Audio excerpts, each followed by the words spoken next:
in college, I had no idea what I really wanted to do with my life. Like, I went to college because that's just what you're supposed to do. My parents wanted me to, so I'm like, okay, I'll go. But like deep down, I'm like, I don't know. I truly had no idea.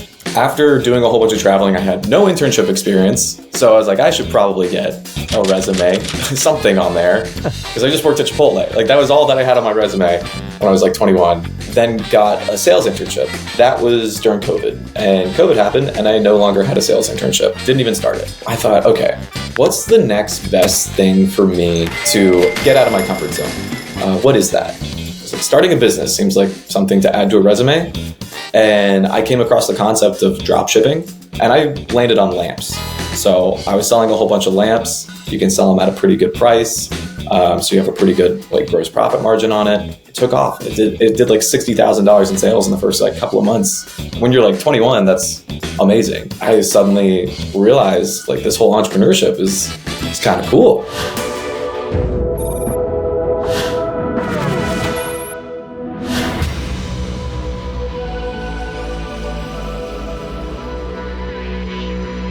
Everybody, and welcome back to another episode of the 1% Podcast. I'm your host, Vin and I'm Shane.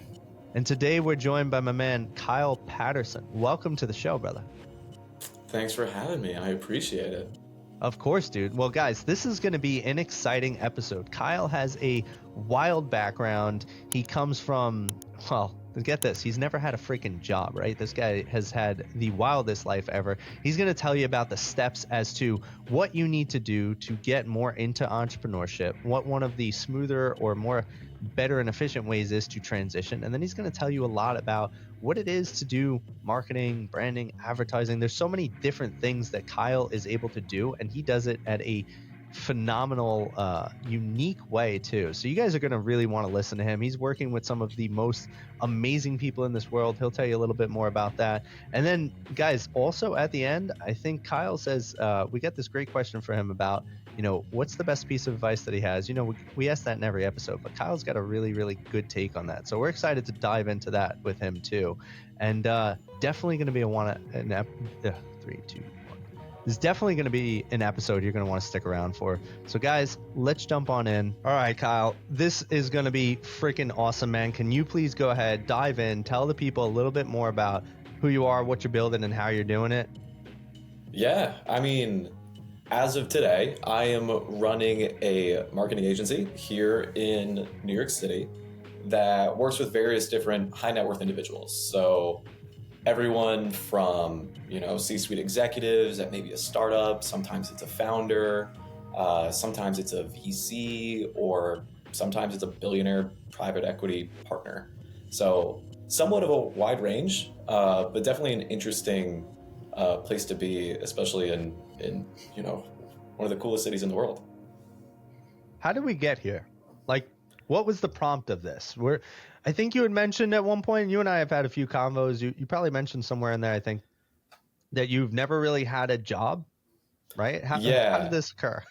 Yeah. So, okay, I'll have to back up. So in college, I had no idea what I really wanted to do with my life. Like, I went to college because that's just what you're supposed to do. My parents wanted me to, so I'm like, okay, I'll go. But like deep down, I'm like, I don't know. I truly had no idea. And then I did a whole bunch of traveling, which we could get into. But after doing a whole bunch of traveling, I had no internship experience. So I was like, I should probably get a resume, something on there, because I just worked at Chipotle. Like, that was all that I had on my resume when I was like 21. And I then got a sales internship. And that was during COVID. And COVID happened, and I no longer had a sales internship. Didn't even start it. So I thought, okay, what's the next best thing for me to get out of my comfort zone? Previously, it was some traveling and some other things. But I'm like, okay, I just really like getting out of my comfort zone, facing some fears. What is that? And I have always read business books. I've just always loved it, like investing books, business books, entrepreneurship, all that kind of stuff. But in my head at the time, it was always something that I would get to eventually. Like, oh, that's a future me that would start my own business, not like a now thing. But I kind of realized, like, oh, I only think that because it's scary. Like, I just don't know what it entails. So I realized that's what I need to do. I need to start my own business. And internship just fell through. I had nothing on my resume. I was like, starting a business seems like something to add to a resume. And I came across the concept of drop shipping at the time. And I was like, okay, let me do this. So I took maybe a couple of months to figure out how to do drop shipping. And if you're not familiar with the concept, it's basically finding products that are already mass produced by manufacturers around the world and branding them and turning them and selling them at an upsell, basically online retail. You buy from the actual source and sell it direct to customer and market it direct to the customer. And I landed on lamps. So I was selling a whole bunch of lamps. They were gender neutral. So I was like, I have a large target market. You can sell them at a pretty good price. So you have a pretty good like gross profit margin on it. And it took off and it did really well. And I suddenly realized like this whole entrepreneurship is kind of cool, you know? And the thing that really made me like it in the first place was that I found success in doing it because I was doing it in a way that nobody else was doing it. Like everybody at the time, this is, 2020, everyone was just doing Facebook marketing and direct to a Shopify website. And that was kind of the way to do it. Or you did like Amazon FBA, where you have just like your Amazon listing and you do Amazon ads on that. And I was outcompeted on price. I didn't know how to do the marketing. Like all these things that like just made it not profitable very quickly. And I almost had no money. So I needed to definitely make it profitable. So decided to pivot things and sell on Etsy and sell on like the Japanese Amazon and sell to like Australia instead, where there's less competition. And because of that, it took off and it did like $60,000 in sales in the first like couple of months. And when you're like 21, that's amazing. And so found that passion. And the story gets long. That's only the very beginning, but that's where I started to find a passion for entrepreneurship. And then things kind of have progressed from there, essentially. All right. So I think that's completely fascinating that you actually took the leap during COVID too. That is, I feel like there's two types of businesses. As one is to kind of just accept the fear of that happening. Vin and I were both in businesses when COVID happened, and we both figured out a way to get out of it. Right? That's the entrepreneur mindset. So you had that right off the bat, right? You're like, I need to take advantage of this situation, right? This internship's not going to work. What am I going to do? Phenomenal. So where you're at now, and this one, I'm very curious on how it's going to put. It is August 20th, 2025. Marketing is, in general, scary, right? Because a lot of it can be automated through AI. What are you doing different to stay relevant, to stay on top of things, that's staying different for your clients? Mm-hmm. Yeah, no, it's really interesting because I think I'm an optimist, generally speaking. So I like AI. I think it's cool. Is it scary? 100%. Things are changing quickly every month, it seems like, which it's scary, but it's more so annoying. You just got to keep up with it all the time. But in my head, there's really like two ways to defend against AI or the advancement of any technology. It doesn't have to be AI necessarily. But one side is to stay in a business that's rooted in not technology. So maybe like an events business or like a doctor or something. Maybe, I don't know. That one might be disrupted. But like events, like personal connections, like something in the real world, you're good. Like a chiropractor, you're good. I'm not anything like that, so can't do that. But the other side is to be the AI. Like, yeah, we're not 100% AI. We aren't AI videos for people, but we do leverage it. And as AI advances, the business advances with it. So it's really just about, and people say it all the time, but just being with the wave. Like if the wave gets ahead of you, it's a problem. But if you're with the wave, then your offerings continue to expand and what people will pay for them. And you're continuously, at that most profitable point of the product lifecycle. Like once everyone starts to use it, then it's like, okay, you're really competing on selling this specific service. But if you're continuously at the front, then you're continuously at the most profitable point. So is it scary? Yes, but it's also an opportunity to continue to advance the business, in my opinion. This is what we've been talking about for a long time, is there's two different types of fear. And this is the same thing what I brought up earlier in regards to your entrepreneurship journey so far, is you can be fearful, or like the 99% as far as the sheep. Yeah, AI's here, it's coming, let's cross our fingers and hope for the best. Or you take that fear and you embrace it, you adapt it, you evolve, and you utilize it for the change of your business, which sounds like what you're doing.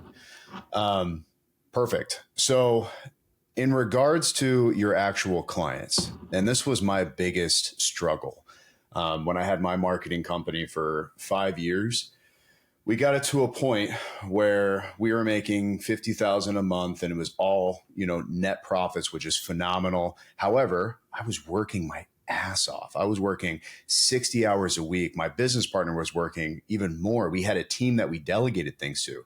And the hardest part is that we weren't niche specific, right? We had plumbers, we had electricians, we had coaches, we had everybody under the sun, as long as they would pay us our retainer and our onboarding fee. And then we found out that, hey, our marketing strategy is not going to work for the plumbers that it is for the electricians.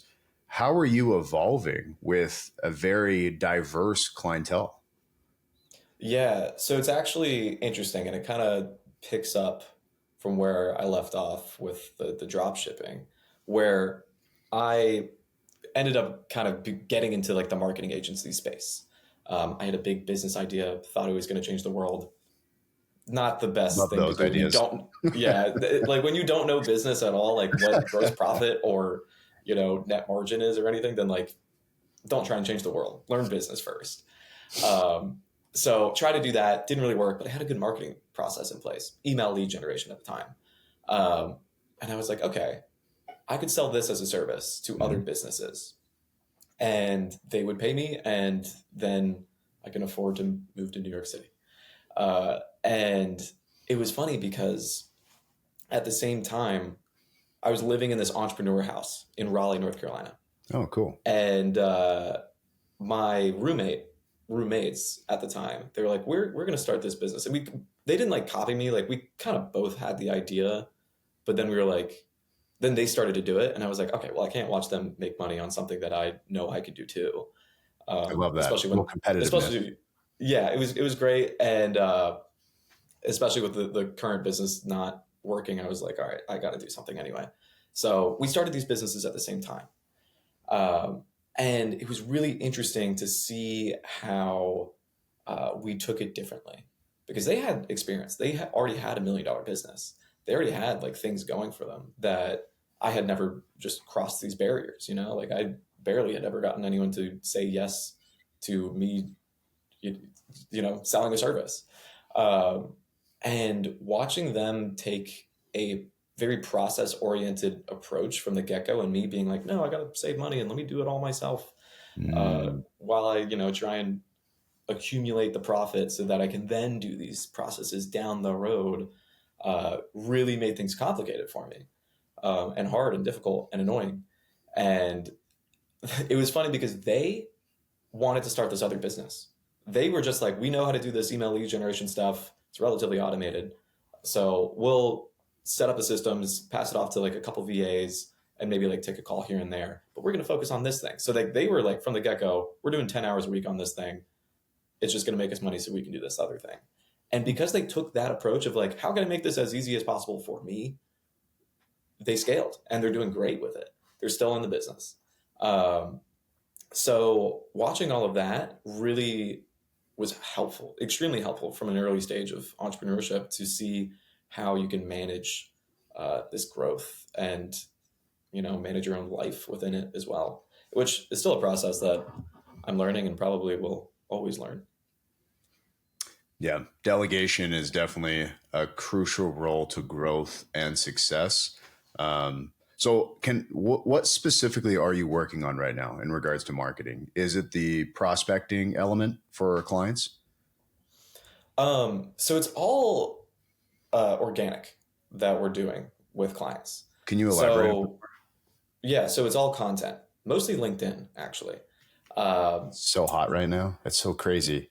It was big Yeah, for like 5 years, like 8, 9 years ago, and then it like cooled off, and now it's like back on the rise again. yeah, because the algorithms are good. Because I like what kind of pushed me in this direction, because I was doing the email stuff for other people, and I would spend, I don't know, maybe 2 hours to get all the scripts together and the targeting and get the contact list and then set it all up and then like press play and the campaign's out there. And I would send maybe 500 emails a day automated. And I would maybe get 2 or 3 replies out of that. And then it's like, okay, cool. Like 2 hours of work got me 2 or 3 replies every day, which is great. But then I started doing content for on my own, just like for fun. And I went viral like pretty quickly. Like I got like over 1 million views in the first month that I started doing stuff. Wow. And it was really interesting to see like, oh, I took 2 hours to edit a video and I got 600,000 views and they liked it. Like they wanted to take it. Like they wanted to see the thing that I created. Meanwhile, when you send someone an unsolicited email, they don't want it usually. Like they're not asking for it. So it was like really interesting to see like, wow, I could spend the same amount of time and get so much more reach with doing this. Mm-hmm. So that's why I was like, okay, I think there's more opportunity here, which I felt late to the game. Because a lot of people have already built their audiences, you know, the Logan Pauls of the world already existed. So that's kind of where I started to move in that direction because of the opportunity and how much it could potentially help people. Then you have so many golden examples out there of people that have built their audiences and now just never have to worry about where their next lead is coming from. Or sometimes it helps them with hiring because people know who this person is. They understand the personality. Like a lot of people want to work for that person, or some people are just reaching out to work for this person. So it really like it keeps showing me how beneficial it is to have a personal brand in nowadays. And it's something that I think there's just so much more opportunity out there for. And that's what I'm working on. All right. My turn. Shane. When you bring somebody in my element, in my background, like Kyle and I need to have coffee together because we could just talk for hours, you know? Exactly. I'm agreeing with everything. All right, listen. I love talking to Kyle too. In fact, we have sat down and had a drink together. So Yeah, I'm already ahead of you. You can take your turn. But what I would love to know, because this is something that you've learned at a relatively early age, is the art of building a business. Most people, in fact, most business owners don't even understand the art of building a business. Tell me a little bit, because obviously I'm taking it into my realm, but what kind of a mindset do you need to have to really be successful in business? Like you developed a killer mindset clearly when you were younger, hence you never had a job because you've always had this desire to grow. But like, what is that exactly? What kind of ways do you have to think? How do you have to consider things? Like, tell us a little bit more of the tactical side of things, or at least as you see it. Yeah, and like I think it evolves as well. But I was thinking about it earlier this week, actually, like the answer to this exact question. Um, and it's really simple, I think. Like I really think it's just like if you believe you can make it happen, it's gonna happen. To, you know, given some parameters. But like truly, the information is out there. Like information isn't your bottleneck at all. It's like your ability to consume it. Are you able to find it? It's great if you naturally have an interest in it and it comes to you because the algorithms will do that for you sometimes. But also like if you just know how to go get it, like it's just there. The internet is massive and that's not a problem. It's your ability to understand that you can go get it. I talk with people all the time about this concept of agency and how like right now, like, so my couch is behind me. It used to be like 2 inches lower. And we have this Roomba in the apartment that would always get stuck under there. And like in my head, I'm like, oh man, I guess we can't have a Roomba, you know, like it just keeps getting stuck and like, it's annoying and I don't really want to deal with this. But you could just raise the couch. Like the ability to look at a problem and understand that there are solutions is, I think, the number one thing in business. Because it's so easy to look at a problem like, oh man, I guess I can't get leads. Nobody wants marketing, I suppose. But it's like, no, this is a problem that's been solved before. Go find how it's been solved and just go do it. Sometimes it's just actually just going to do it. You might know the answer. You're just not doing it. So I think that agency and being able to believe that there is a solution is number one when it comes to having a mindset for business.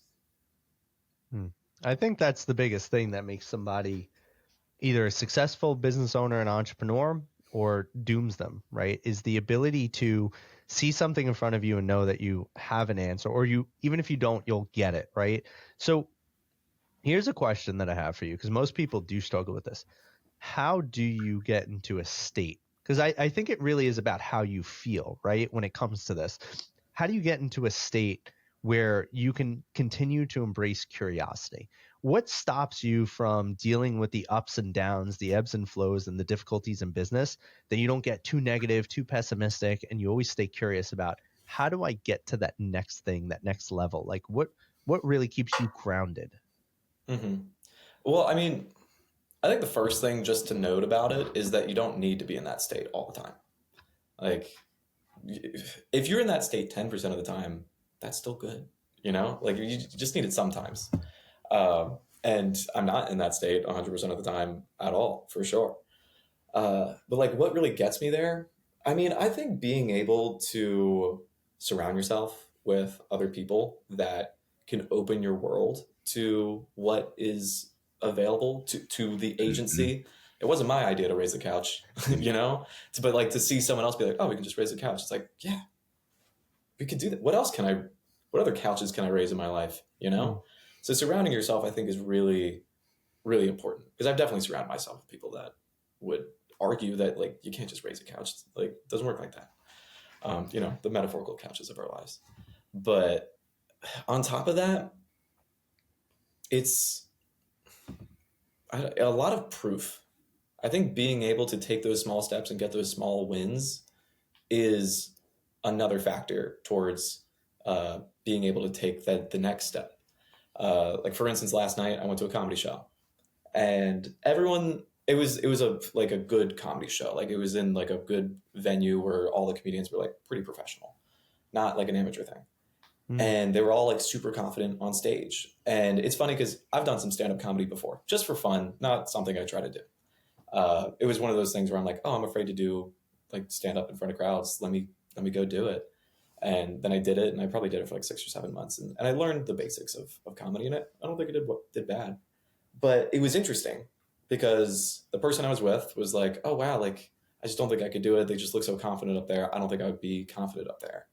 And me having been on that stage, I remembered that it's like you have to go on so many stages where you're not confident to understand what jokes you become confident in. It's like, oh, I know this one's always going to kill. I know that one's always going to kill. This one always does pretty well as well. And then when you've done 100 stages where you maybe used one of those and 9 of the other jokes weren't good, but you kept finding one that's good in all of the shows, then suddenly you have 100 great jokes that you have pretty high confidence in. It's not about being confident, it's being confident in what's going to happen. So when you have that experience in what things can happen, then it's like impossible to not have the mindset that you're gonna do fine, because you already know you're gonna do fine. I think to get to the doorway of success, you have to climb the staircase of failure to essentially get there. I'm glad that you mentioned that networking and shaking hands is very crucial, especially in today's day and age where, it's kind of going away, right? Where it's a technology era where you have your phones and you have your comfortability of being behind the screen, networking, getting with people who have, been to the level that you want to be in, is definitely something that I try to strive for a lot more, actually, since I've met Vin a lot more. I want to get back to what you do specifically in regards to the content and to the LinkedIn strategy. Can you talk a little bit more about that? Yeah, so LinkedIn recently came out, I guess it's over a year ago now, but with video. So like a TikTok reel. type of thing. And when I saw that pop up, I was like, okay, this is a gold mine. There's opportunity here.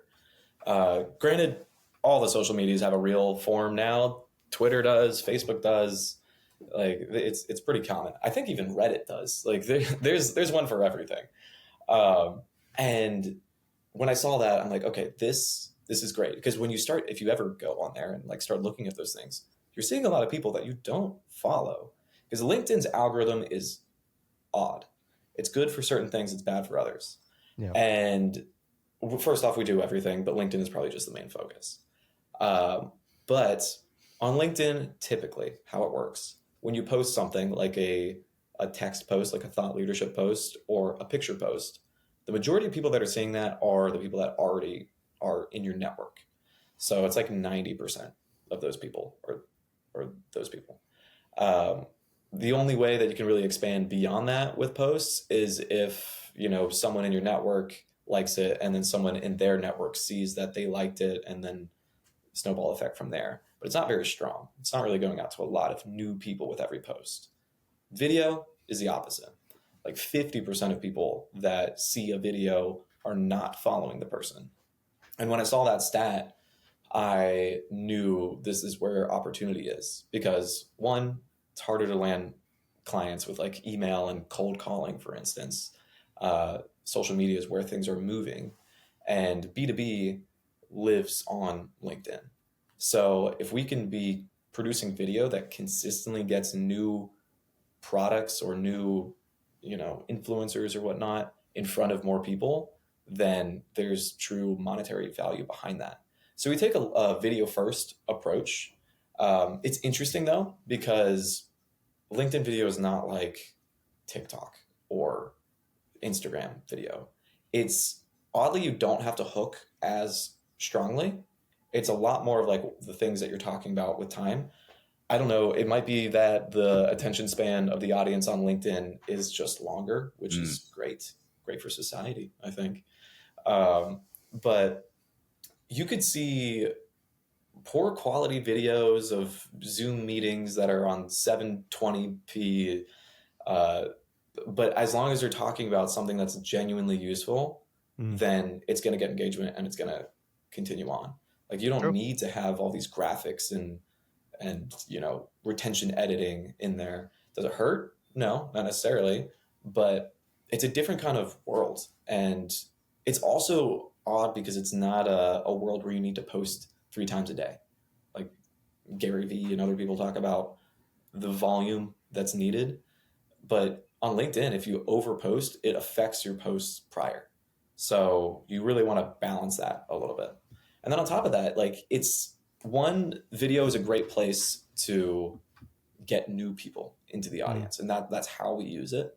But then we also do the ghostwriting. We also do the picture posts because that's the stuff that nurtures your audience. Because it's not about being like people don't buy off of the first time that they see you. It takes a lot of times for people to actually purchase something, especially a B2B offer that's multiple $1,000s at a minimum, really. So to get people to actually purchase or to even start the sales process, like they're really just getting them aware, you have to show up in front of their face a lot of times.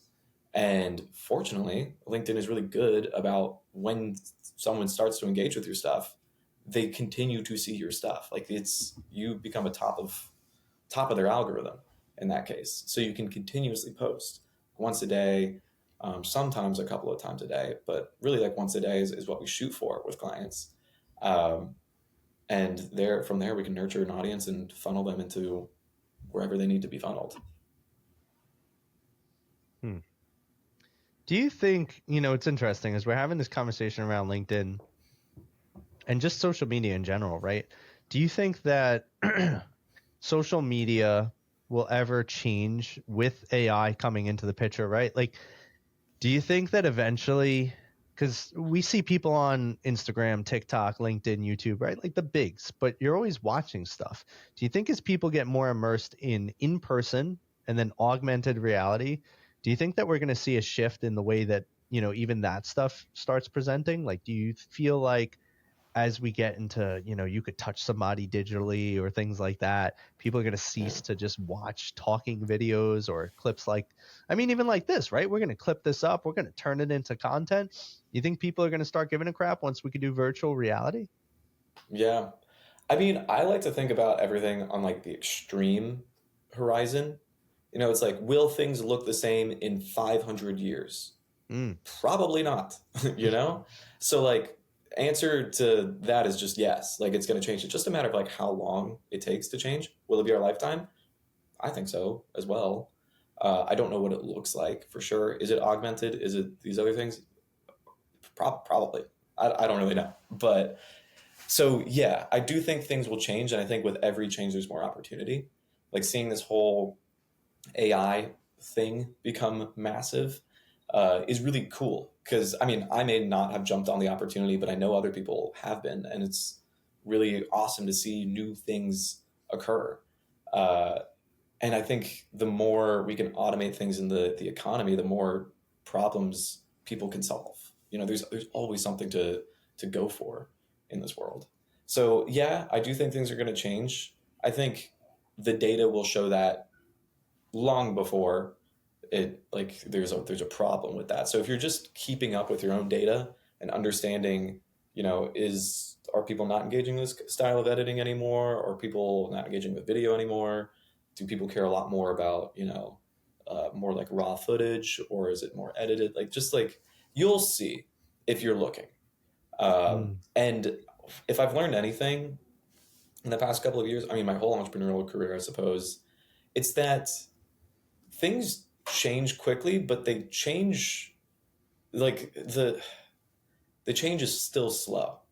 Like, yeah, AI is here. Like, we're living in constant bell curves. We have a bell curve of cold calling as a marketing avenue. We have a bell curve of email as a marketing avenue. We have a bell curve of AI being a marketing avenue, a bell curve for content. And like, we're just living on different pieces of all of these bell curves. And you can see where one bell curve is going, but that doesn't mean that you can't still profitably cold call people. You can still do that today. But like maybe, a future Apple update kills it completely, or, brings it pretty far down. But we're constantly in all these different bell curves. So like you can still squeeze something out in a bell curve that can fund your ability to jump on the early stage of another bell curve. So I don't really worry about it. That's a really more fascinating, I guess, viewpoint than I was expecting, I guess. I was more like, okay, cool. A few years, we're already kind of like in the AI revolution. It's already happening to a degree. And you're like, yeah, so let's talk about 500 years from now. I'm not even thinking, I mean, dude, that's 5 generations or 6 generations of me being dead. How about that? Why do I want to consider that? I mean, does it matter for me to consider that? I mean, I don't think it does for you specifically, but to understand that everything changes with time, like what was 500 years ago now is very, very different. And like things are only moving even faster. So I don't even want to know what 500 years from now looks like. I love it. So we're getting close to the end here, my man. I want to ask you a few final questions before we wrap it for today. What would you say to maybe a newer entrepreneur, somebody just starting to get into it? What would you say is the best piece of advice that you could give them that you think can help them really jumpstart their trajectory in business or life? Mm-hmm. I think the advice I have is advice I didn't follow, which is really like don't jump all in yet. Like I'm an all in kind of person. My risk aversion is pretty low, honestly, for better or for worse.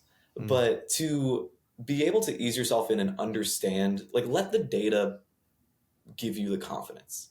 Like if you test it and you're like, okay, people will pay for this specific service, and the profit behind it, and it can actually scale, and you know how to do it, or you start to understand the basics of where this can go based off of specific actions you take, then go all in. Then like start throwing, gas on the fire. But if you are going on a hope and a dream and maybe some luck, then that's not really a plan. So I think being able to test the waters and have the confidence in the numbers is the best way to get started in this space and continue in this space.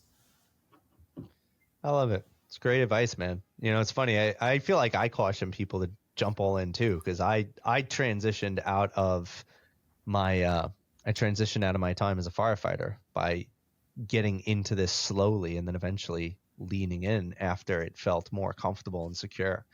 Yeah. Would it have changed if I just jumped all in? I don't know, but I could tell you I didn't want to experience that. So Yeah, I've jumped all in and I've lost all my money. So like, don't necessarily do it. But like, I do want to like also emphasize that like, don't take your time.